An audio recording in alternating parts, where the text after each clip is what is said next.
Pemirsa, kita tengah bersiap menyambut datangnya pemilihan umum atau pemilu 2024. Salah satu tahapan sesaat lagi dijalani adalah masa kampanye. Kampanye akan berlangsung selama 75 hari mulai dari 28 November hingga 10 Februari 2024. Berkaca dari pelaksanaan pemilu yang telah lalu, apa saja yang dapat kita cermati dari pelaksanaan kampanye nanti? Kita akan membahasnya melalui infografik berikut ini. Dari pemilihan umum atau pemilu tahun 2019 atau Badan Pengawasan Pemilihan Umum Republik Indonesia atau Bawaslu menemukan sejumlah pelanggaran. Pelanggaran tersebut berdasarkan laporan masyarakat dan temuan dari Bawaslu.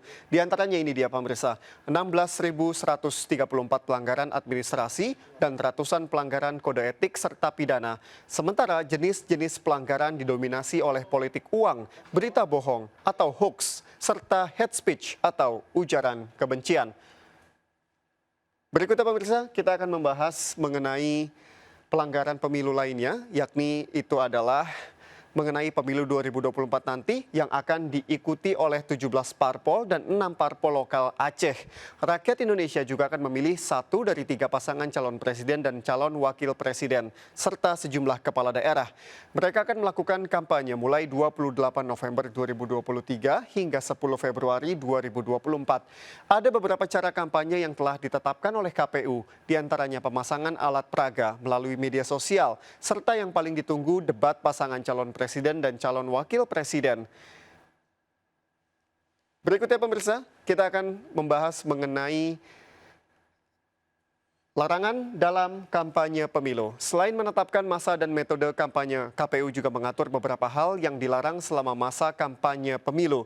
Di antaranya ini dia pemirsa, yakni mencuri start kampanye, mempersoalkan dasar negara Pancasila dan UUD 1945, menghasut dan mengadu domba, menjanjikan atau memberikan uang atau materi lainnya. Khusus bagi pejabat negara, pejabat daerah, dan ASN, dilarang mengadakan kegiatan yang mengarah kepada keberpihakan.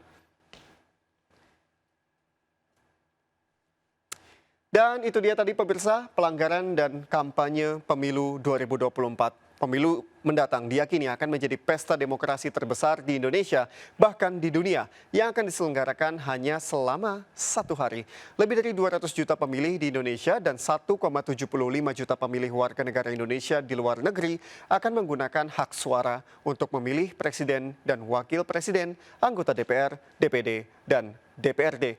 Sudah menjadi kewajiban kita untuk menyukseskan pesta demokrasi sebagai bentuk tanggung jawab warga negara menentukan masa depan bangsa.